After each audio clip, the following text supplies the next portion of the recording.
You are watching CIOTV by Enterprise IT World, a production of Accent Info Media. Great. Am I audible? I think yes. Great. So my name is Amey, Subhash, Lakeshi. I'm a director of cyber forensics and cyber forensic leader in ENY forensic practice. So today's topic is quite different. Like I know we have to talk about DEI, otherwise the topic is incomplete. Because I'll give you an example. When we go to any of the marriage, right, there are one or two kids who are there in all the pictures. So AIML are those kids today. Right? So with that, we'll start with our panel discussion. The topic is strategic adoption of next gen technologies, including Gen AI, automation, and again the IoT for the business. Right? Quite a long topic. It itself is an answer. So we'll start with you, Mr. Kumar Prasoon. He is the CIO of Twyn, right? So Kumar, how do you see the convergence of AI, automation, and IoT shaping in this competitive landscape, right? And what are the businesses can do to stay ahead? Great question. Thank you very much, Amey. Hi, I'm Kumar Prasoon. I'm the group CIO for Twyn. I'm based out of, I'm handling the whole operations from Abu Dhabi. So for this exclusive event, I came here, and I'm very proud to meet all the industry stalwarts here. They are my old friends as well. So, no, I'm the guest and the host both. So thank you very much, all of you, and thanks to Mumbai. Great question. At Twyn, what we empower is industry. We call it enterprise digital metamorphosis. Let me explain this. This is very, very important. So we are talking about the enterprise. Then we are talking about how the digital transformation is going to take enterprise to the next level. And the metamorphosis is all about Darwinism, right? We saw the whole industry 1.0, 2.0, 3.0, 4.0, and with the human element now it's industry 5.0. So how Darwinism is happening to the industry, with the whole vistas of data, how things are moving and shaping today is now the new paradigm. So coming back to the generative AI and IoT and automation, especially in the deep tech space, there's a lot to happen. Why? Because whenever a new technology is born, a lot of efforts goes into the business side, then on the IT side, on the application side, on the infrastructure side. Now there's a modernization basically, which is very important. And definitely bringing all the aspects, all the silos to work in a unanimous manner, in an aligned manner, strategically aligned manner, so that the real value is perceived by the end user. And that is what we are trying to capture and deliver to the customer. So one use case I want to talk about, one of the largest oil and gas companies, we have created the Gen AI and LLM powered digital twin, which actually takes the whole library stack for their oil and gas operations, especially in the rigs, which means talking about the whole exploration process and understanding what the current infrastructure is. And it is just like a 3D movie on the ground, especially in a very, very high security zone where you can just look at the twin and say, you know what, these are my mission critical assets. I call it high value assets, and I get the data as a function of time with a time series analysis, and the end users there can do an information, real informed decision making. So that's what the real value I see that Gen AI with automation, which I spoke about, and business process automation is leveraging growth in such sectors. Second use case I want to talk about is in the manufacturing segment. The core manufacturing segment, if the whole real-time operations management, or TCO, we call it the total cost of ownership, and the enhanced customer efficiency or enhanced customer value, if these three parameters are looked at, then the real value of Gen AI and automation makes more sense. So thank you. Absolutely. I mean, thank you for sharing a couple of use cases, right? That adds a value where actually we are going to use this kind of practices. Let it be automation, and of course, for any of this, what you need is a data, right?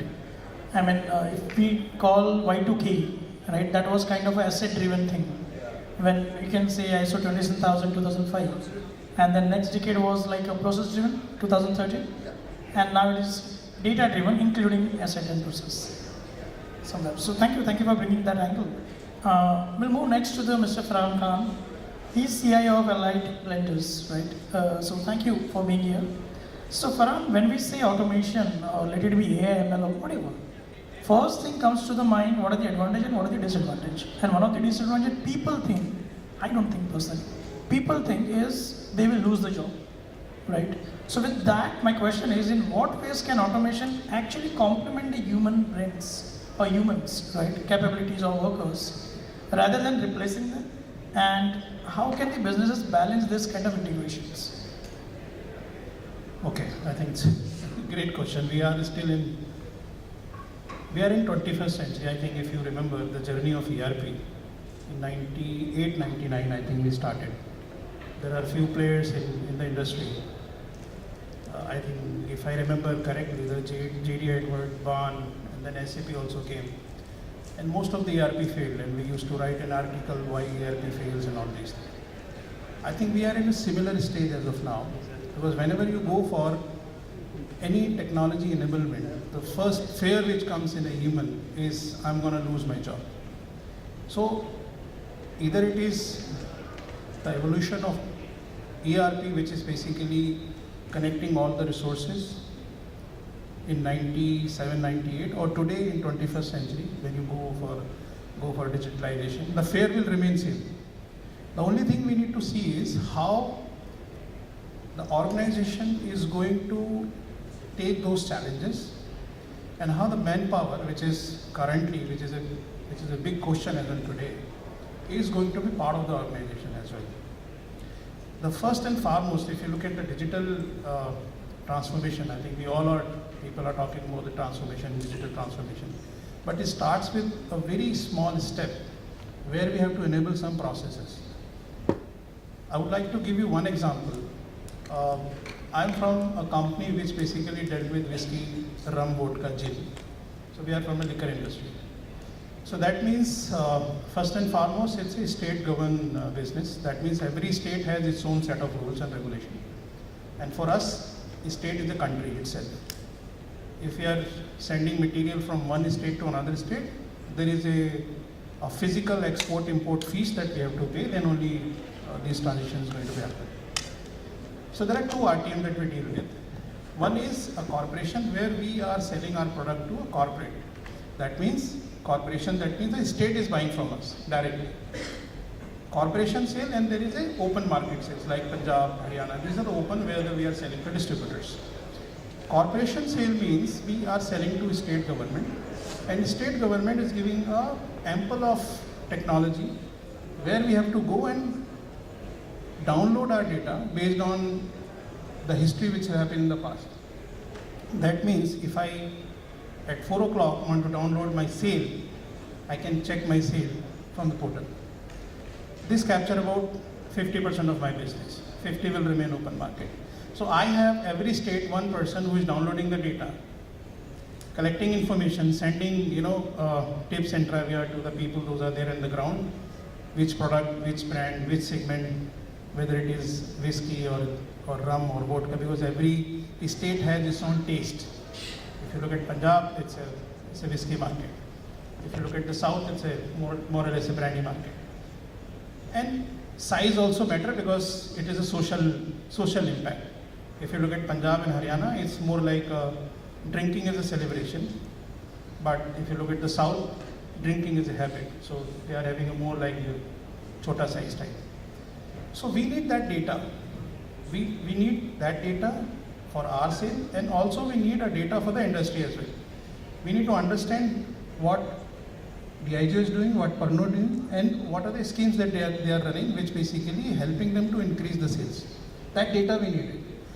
Now when we say there is a RP, we can go for RPA, the data can become and all these things. Of course, it's a process which we can automate. When we started this, the first and foremost question came that there are 8 states and there are 8 people those are doing this job. What we are going to do with the 8 people? So answer is we cannot do anything. What we are doing, we are just enabling unproductive work to a productive. That means the time that they are spending to collecting the data from the different resources and making the data in an Excel in a way by which a person can read and understand the business, that they have to do it. They have to understand the business. A system cannot understand the business. The only system can do is throw data. Now what analysis is going to become? That's a human brain. I think the change of human and technology, the fight will remain same, even in 21st century as well. It started with wherever the technology is started. That's my point. Wow, I mean, I'm loving this panel. I mean, so many different examples are coming and practical thoughts are coming out of, this particular, answers. I'm loving this. Thank you very much for that.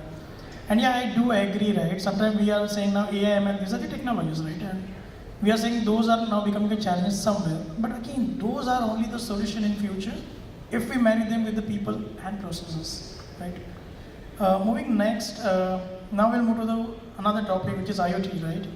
So we'll have Mehjabeen Aalam. She is a CIO of Raychem RPG, right? Perfect.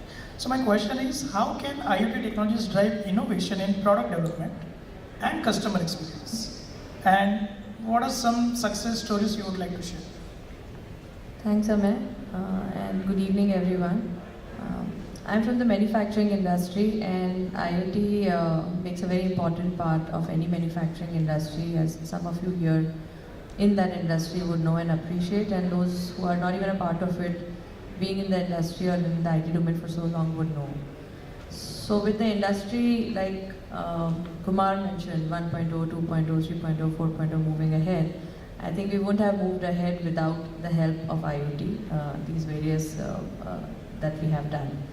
And IoT is, like we all know, the Internet of Things is basically the various things in our day-to-day life that can, by using the way of Internet, help us in figuring out the intelligence of the various data points that get captured to kind of make sense out of it, and how do we put it to use. So in manufacturing, like we see so many rampant uses that we have found out in our own industry where we can use IoT. I'll give you one example from our industry itself, which we have implemented. But before that, the fact that the small IoT sensors that you can kind of deploy very easily wherever you want in an industry setup.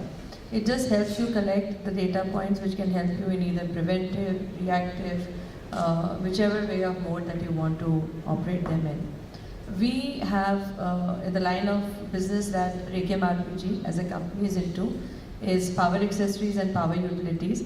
So a little background into our company's business, and then probably I'll be better able to share what we do with IoT. So we know that electricity cables which run underground, a cable can run only for like 500 odd meters before it needs a jointer, so that the next piece of cable can be attached to it. So one of the products that we make are these cable jointing kits. These are very technical products. We also make power transformers. We make gas meters, junction boxes, many BTP items for export. And a lot of safety equipments like safety gloves, safety mats, etc. So these are the product lines that we operate in. So transformers, for example, is one of the products that we operate in, and when we sell it to our customers, every product has a cycle wherein there is at some point where there is a service requirement. Services can be dealt in two ways. It's either a proactive approach or it's a reactive approach. A customer experience, when you have to call it out, or a customer wow comes in when the proactive service comes into picture. The customer doesn't have to call you after a breakdown, but you know beforehand when an intervention is needed for a product. So for our transformers, we are currently working on something known as a smart transformer, where how IoT is going to help us is the sensors deployed on our transformers. They keep collecting data, And these data points are then analyzed by an engine in the back end. We collect the data, we analyze the data, and this will help us tell us if there is any inherent problem in the transformer, if there is a service which is becoming due, if chronologically the service is becoming due, or if it is due to some other reason or factor. So this gives us an opportunity to give our customers a real wow factor, because in the setups where we deploy these transformers, a breakdown can really mean loss of business or a major business disruption for them. In our shop floors, I was just discussing, before with some of my industry friends here, walked up. In manufacturing on the shop floors, there is always a high ask for safety. It's a huge concern. And we keep hearing about safety incidents, small or big, that keeps happening on the shop floors. And how can IT help? So we have, all of us live with the fact that there are cameras which are installed and through which people can monitor if something is going wrong and they can take actions.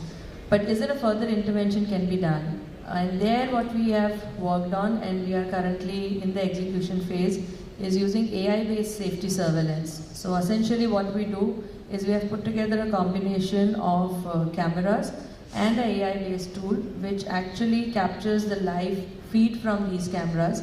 And there are certain safety use cases that we have defined which basically detects the live feeds to tell that, okay, this is a certain zone where somebody should be wearing a helmet and the person is not wearing, and there's a real-time alert, there is need of a vest, or this is a zone where nobody should be crowding, or some material is kept where it shouldn't be kept, and it analyzes the real-time data and gives you the feed and alerts. So that's another use case where it comes very handy in a setup like ours. There are umpteen examples because we are doing so much in digital and IoT space. Something as simple as we make safety gloves. Now, when you make safety gloves, we all know that in the quality stage, there's a certain yield we have for our products. Some will get rejected, some will pass.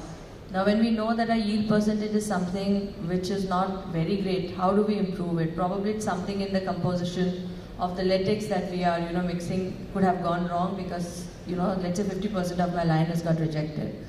So there the sensors help us figure out that, okay, today the line probably had a 60 or a 70% yield. What was there in the composition? Yesterday this was the yield, what was the composition, what is the difference? And probably a pattern over a period of time based on the data that I get from the sensors, it gives me the insights on how I can make it better. So there are so many things that we are doing and IoT can help us do. Sometimes it just open our minds to the amount of data we are collecting, and like Farhan rightly said, these things will help you capture data. They will also analyze the data for you, but that intelligence has to be built into them by humans only. But that combination itself becomes a winning combination for us to do business in a better way. Great answer. I mean, it's all about human brains revolving around the data, right? How we can use, and again, there can be some negative aspects as well. We do see this AML or these technologies being used by the attackers as well. Have you seen anything on like that, incidents on IoT? Of course, there are.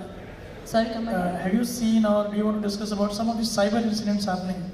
The cyber involving incidents around this IoT industry? Yeah. So IoT is actually one of the most vulnerable element in the cyber risk space because one, it can be deployed anywhere and everywhere, even without the IT department knowing it. So under shadow IT, IoT is like one of the biggest risk agenda. Then in IoT, most of the IoT firmwares are using open source softwares, which makes it very, very vulnerable. VAPTs are something which are taken very lightly whenever it comes to the shop floor implementations, and most of the times people in a hurry are going to do a half-baked VAPT and take projects live.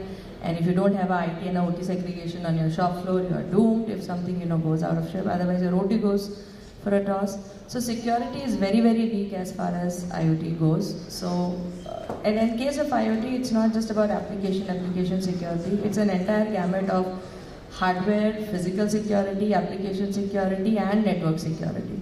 So you have to ensure that your firmwares are, upgraded, patched, everything is in place.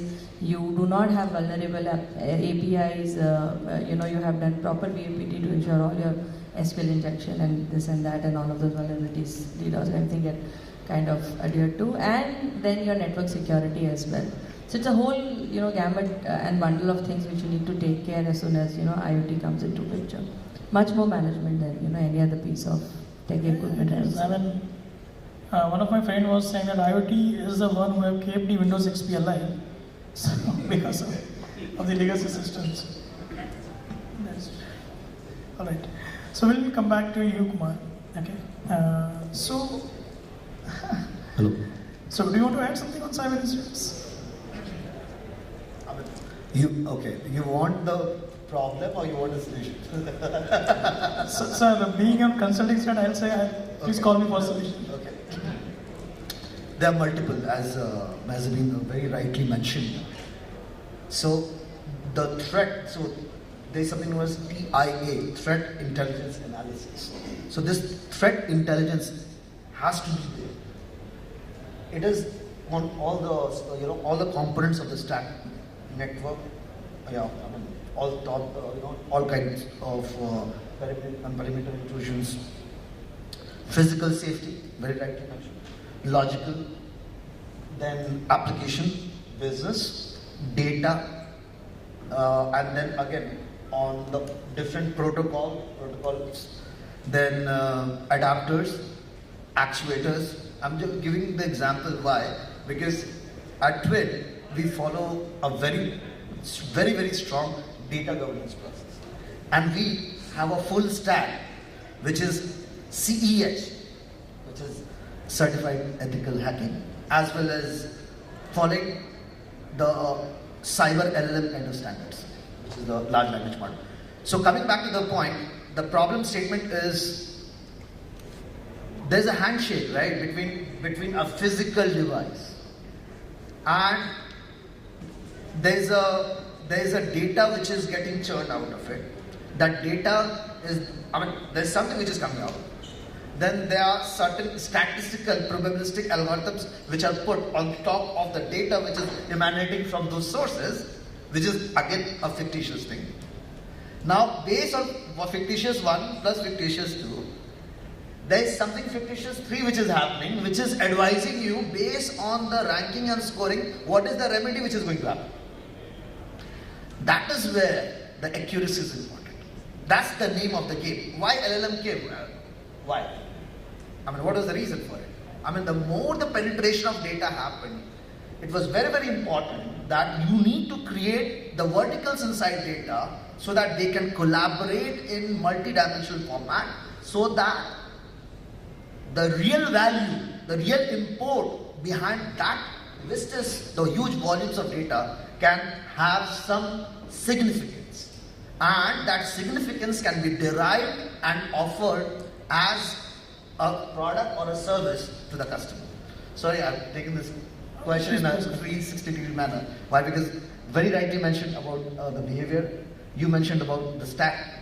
I'm basically summing it up that how, as a typical problem statement, this solution stack can also be done. Another major issue. There is a huge challenge in the industry because we claim to talk about Industry 5.0, digital twins. But the real challenge is the understanding of the different stacks. It's not only the technology stack, but also the business stack. So one of the projects that we are spearheading is having multiple areas of core engineering, like civil, mechanical, electrical, EPC, engineering, procurement, construction. Then, and we have the domain experts from all these guys, on the project, and they are building their own blueprints. How to have the successful, marriage between the core team, IT team, and this domain team, and then talk about a true business digital transformation. Because one is the core business team with all these engineering sectors, second is the core product team, and then building the whole digital transformation strategy which covers the domain, which is the intersection of the domain as well as this. Based on this holistic approach, then only cyber incidents can be drilled down and the LLM can be formed. Otherwise, there can be some pre-stack, but they cannot apply everywhere as a one-point solution. So that kind of in-depth study is very much required. So whatever I'm talking is a pure experience-based, implementation-based to the table, and we are implementing in different parts of the world, and we are bringing that technology to India as well in the, in smart manufacturing domain. Thank you. Great. Thanks for that, Kumar. Quickly, if you can just also answer this question. If you can provide us with some examples of the industries or the sectors where automation has a made a significant business growth. Of course, technology is to enable business only, and cyber also. And what are the lessons can be learned from this kind of cases? Maybe one of the cases. In Chennai event that we did, so they were very happy because Chennai is a manufacturing hub. They were very happy to learn about the oil and gas experience because they said this is the first time somebody spoke about oil and gas. Purposefully, oil and gas is a very rich industry.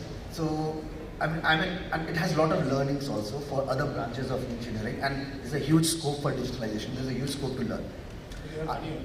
Their money also. I personally, years back, you recently joined Raychem, right? I have worked with Raychem as well, not as in the Raychem capacity, but as a partner. I want to give that example because I can relate to that.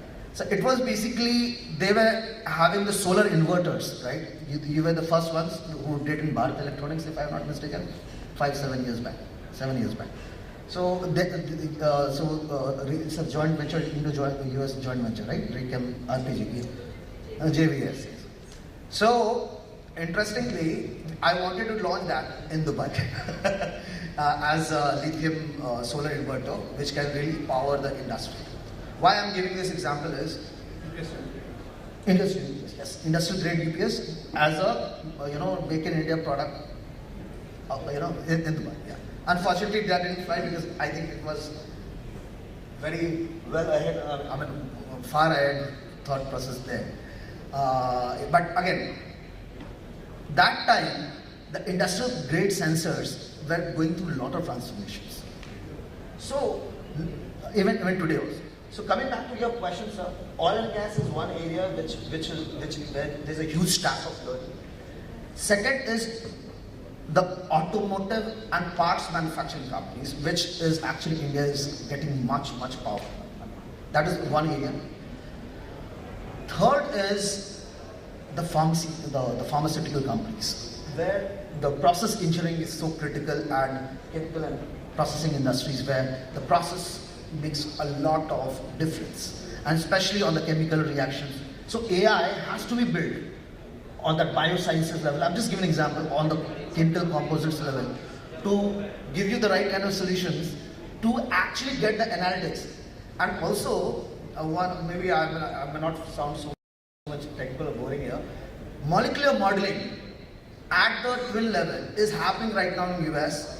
And people are talking about enzymes, reactions, and looking into the enzymes and trying to put the new element and then seeing the value.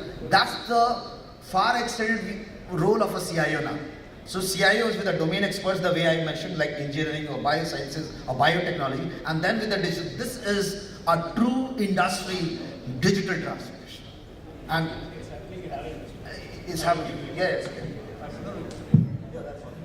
I will give you one example. I think you all know about Indian single malt whiskey. The story of single malt whiskey, right? Look, there are so many. Now there are so many. Even the Pernod has launched the Indian single malt whiskey. The guy who has come from a different part of the continent now is coming in India, and they are launching. And believe me, the price of Indian single malt whiskey is higher than the scotch which the foreign countries are making. Now what it shows?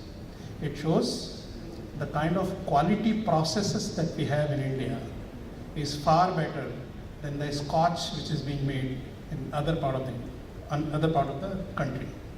So that's one of the, that means the technology, the process, the best part which is in single malt is the fermentation. And the process by which we have to keep our alcohol in a way that it has to be, aged for some time to 6 years, some to 10 years, some to 12 years. So So that means those processes which is not the part of in India, now we as a country are believing that we can deliver one of the best product in the world, not in India, in the world. So single malt whiskey, not even the Indian market, but the foreigners are coming in India and they are also making India product. Wow, that was awesome. This is awesome. So Farhan sir, I have one more question for you. So can you discuss, sir, that for this Gen AI, what are the ethical considerations? We all know deep faking, which is happening all across. I think. It's not about Gen AI. I think it's about the technology which is available. She talks about the open platform, which is creating a problem. Of course, it's a security alerts that we have to take care about. Similarly, the Gen AI is something as an organization we also have to look at how this Gen AI is going to benefit not for the people but for the organization as well. We don't know how many. I don't know. Being a CIO, I don't know how many people are using Gen AI in my company. Everybody is open chat GPT and there he's using it. I don't know what these guys are using, and I'm still confused what kind of platform that I can bring and come to the conclusion that okay, what platform which basically help for the organization. But of course, if you look at the ethical, I think first and foremost training for the people, it's very important. And we also have to look at if there is any incident which has happened. We have to be reactive so fast because this is spread like anything. We are also coming with IPO by 25th or 27th. These 2 days we are coming with the IPO. So information for the company, those are listed. It's very vital. We also be agile and vigilant about the information which is going there. And I still believe the training for the people, those are not technical user, even if the technical user. The Gen AI training is something which is very important. We know how it is going to be impact the business. We all know. There are so many cases in the past we have seen that the brand which was basically as top up and now all of a sudden one of the fake video or fake thing has come up and the whole situation has changed. So we have to be more agile on this. Yeah. Great. Thank you very much for that, sir. Now, Mehjabeen, I will come to you, and my question is, this is one of my favorite questions, okay? Because I'm from cyber forensics, so it is on. I feel privileged. I'm getting your favorite question. So it's on incident response, okay? So we spoke about the cyber incidents are happening. Of course, they are happening on all the industries, and also on the IoT, we also see that, right? But what would you suggest to the people that what are the different techniques or the mitigation plans? How will you mitigate the risk or reduce the risk at least, right? Some points if you would like to discuss that, and others also can add after that, please. In terms of mitigating the risk or how you can prevent the cyber incidents. I think everybody here knows a lot about it. I think all of us, because this is something which is, the risk is something we are breathing in, breathing out every day since, the entire security thing has become so mainstream. See, the thing is that earlier not everything was digital. You had an environment where things coexisted with some physical forms as well. But fortunately or unfortunately, when the corona era came in and the physical connect in terms of generating business had to drop, but people still had to earn, they figured out ways of digitizing absolutely almost everything. I mean, in manufacturing, still you have the option of having a bifurcation between physical and digital. But then there are so many industries where the concept of physical no longer remains. For example, if you look at BFSI, BFSI has become completely digital. I mean, you can do an end-to-end lending cycle digitally without having any physical intervention or connect with people. Now, the thing is that when you have digital to that extent, your risk also becomes manifold. And anything which is out there will be prone to prodding. Somebody is gonna prod it at some point of time. No amount of security would be able to make it 100% secure. And in terms of what we can do for security, we all know the various pillars of security that we need to put into place. Starting right from your endpoint security to your network, to your environment, to your cyberspace and everything. But no matter how many products you put out there, the weakest link still remains the human, which is your employee. So focusing on that weakest link would be, and making it stronger, I think would be the key to kind of making your environment more secure. Not taking away the credit of the solutions that we have to put around that we still need to do. But what we miss into this, and you pick up any of the security incidents which would have happened of it, and you would realize it would either be a compromised ID password, or it would be an employee falling prey to a phishing attack. It would always boil down to something as simple as that. So investing more and more into educating your employees about it, and not educating through theoretical one-way delivery classes. It is always going to be more important to come up with more interesting ways of educating people, like simulation, gamification, which kind of make people think and understand that what this is about and how it can impact them is what is going to add value. But having said that, when it happens, and how do you react to it? And like you rightly said, having an incident response plan in place becomes very, very crucial. I think for a lot of us that still remains a very naive way in which we react to it. It's, there would be, let's say, certain EDR or like an overwatch facility which gives you suddenly an intimation that listen, something like this, which is, probably looks fishy is happening. Take a look at it. Then in a reactive mode, we'll go and take a look at it. Then we'll call 10 people. Having proper defined call trees, SOPs. In fact, the other day I was, in one of these events like this, and I had met a vendor partner. I would not name the partner, but they had a solution around managing security, and this was more on security of physical aspects. So what they did is, using AI, they would gather happenings in a certain kilometer radius, whatever you define, of your key locations. This could be related to weather, any calamity, or it could be, let's say, a fire, or any government policy coming out, or anything which can adversely impact your business. And this can help give you advanced notifications of steps you should take. They also had something which was pretty, you can say, novice, but I think they yet had to develop, but more like having a structured SOP for an incident response plan as well. So as soon as any of your systems is having an issue or an attack, it suddenly triggers, let's say, a call tree where the calls are going to go, depending upon the severity, whether something needs to be completely retracted from the system, isolated, so stuff like that. So I think that is something which is more evolving. I think we all need to put a more structured thing into place. I think some of the organizations here might be more mature than probably we are.